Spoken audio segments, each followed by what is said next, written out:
The conversation about adolescence, the viral Netflix series about a 13-year-old boy who stabs to death a schoolmate who bullied him on social media, is slowly moving on. I've been meaning to write about it for weeks, but I've struggled to. For me, the series was hard to watch because my life was shaken very deeply by an episode of violence when I was a young teenager. One otherwise normal day in my early teens, I returned from lessons to my boarding house dorm to find my best friend bleeding from a large stab wound on the right side of his neck. Every time he tried to breathe, the wound would make a horrible gasping sound. Horrified, I rushed to find an adult. By the time we'd returned, my friend was gone. After a brief investigation, our geography teacher was arrested and confessed. He'd been sexually abusing my friend and was forced to kill him when threatened with exposure. The reason I'm telling you this is that it's not true. But human brains only work in one direction. No matter how many times I tell you that this story is false, you can't change the fact that you saw the horrific images I conjured in your mind. And when you saw them, you felt something. The fact that I immediately recanted the story changes something, but not everything. Negation works in language. It doesn't work in brains. You can't unsee the huge pink elephant I just put in your head. The harder you try, the more you fail. If you feel it was irresponsible of me to lie to you about such a traumatic incident, you're not wrong. It was. The only reason I did is to illustrate the point.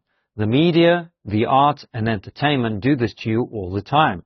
I recall a conversation between my mother and my grandmother in the 1990s.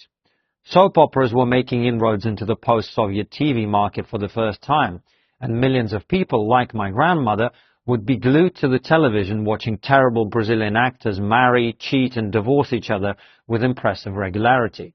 My grandmother watched every betrayal, near-death experience, and predictable revelation with the emotional investment of someone watching their only child take their first steps.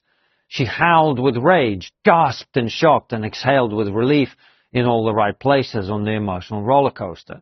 My mother seemed irritated by this and would playfully remind my grandmother that she was watching something that was fiction.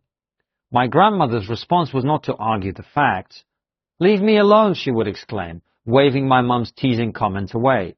Mum was right on the facts, but wrong on the feelings. The possibility that what you're watching is real is part of the appeal. Securing that suspension of disbelief is the first order of business for a piece of entertainment. I still remember watching the 2004 movie Crash, which depicts an America being torn apart by bigotry. From rich whites crossing the street to avoid blacks to racist cops sexually assaulting a black woman in front of her husband after pulling them over for no reason, the film chronicles an interconnected weave of discrimination that ends in tragedy. Is the film true? Well, every incident in it is statistically almost certain to have happened to someone somewhere at some time. But is it representative?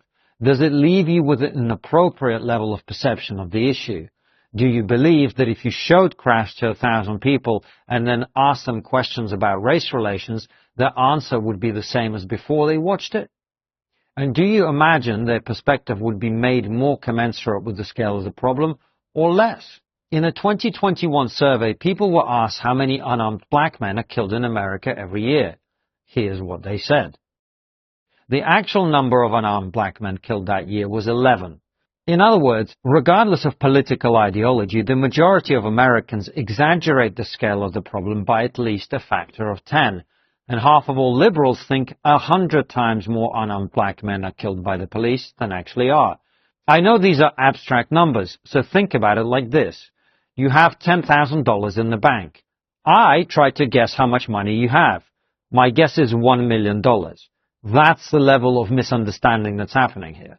Media and entertainment are not the only reasons for this, of course. Most people are not remotely statistically literate. This is why men sometimes dismiss the amount of harassment and inappropriate sexual behavior women experience, and why man-hating feminists act like all men are predators. The reality is both are making the same mistake. Men who don't understand what it's like to be a woman assume that most men are like them and the men they know.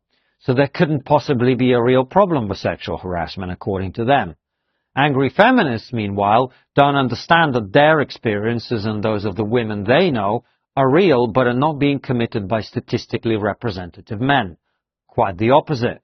Most crime is committed by a very, very small minority of people who are unrepresentative. So it is perfectly possible that simultaneously most men are great and most women experience unwelcome advances, lewd comments and worse. According to one study, 63% of all violent crime in Sweden was committed by just 1% of the population. Whatever the other correlations, the main thing these people have in common is not their race, income, status, or even the fact that almost all of them are men.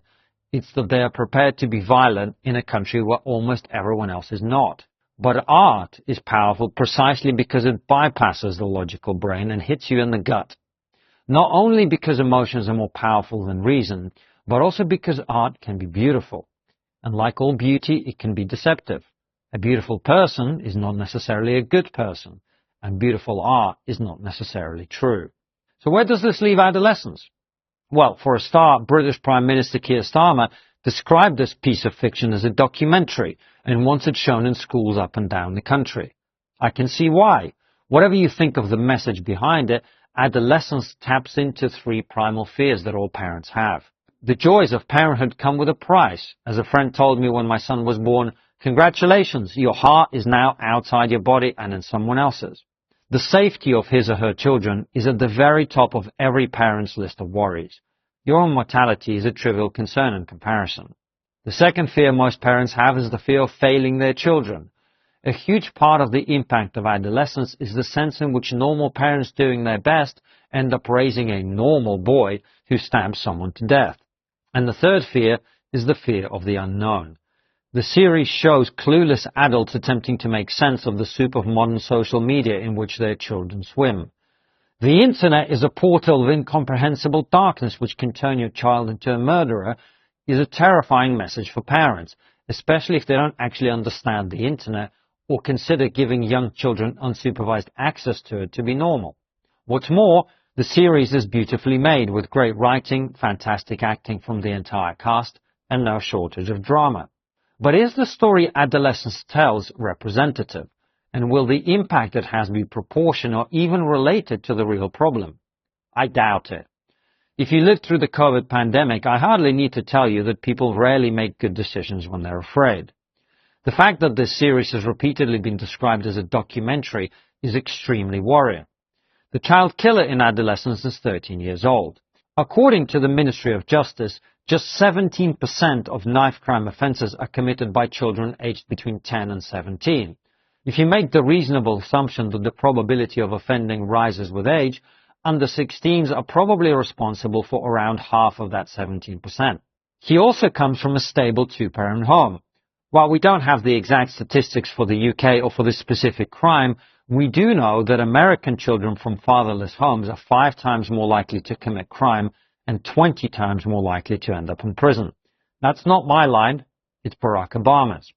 The victim in adolescence is female. 3/4 of stabbing victims in Britain are male. In other words, in a country in which young men in their late teens and early 20s with little to no male guidance or supervision are stabbing each other to death, we're encouraged to believe that the problem is children from intact households being groomed into misogyny on the internet. Adolescence is an excellent and powerful piece of fiction. It deserves accolades, praise and recognition. What it does not deserve is to be treated as representative or even particularly useful in understanding what's actually happening in our country. Is adolescence true? Here's what Netflix itself says. While Jamie's story specifically isn't based on a real person or event, the idea for the series did spring from reports that co-creator Graham had heard about on the news of young boys being involved in knife crimes. There was an incident where a young boy allegedly stabbed a girl, Graham told Netflix. It shocked me. I was thinking, what's going on? Graham is right to be shocked by the story of a young boy allegedly stabbing a girl. It's extremely rare. What is far more common is young men stabbing each other, a problem that is much harder to address with virtue signaling about social media influences and toxic masculinity. Adolescence itself is great. The reaction to it is deranged.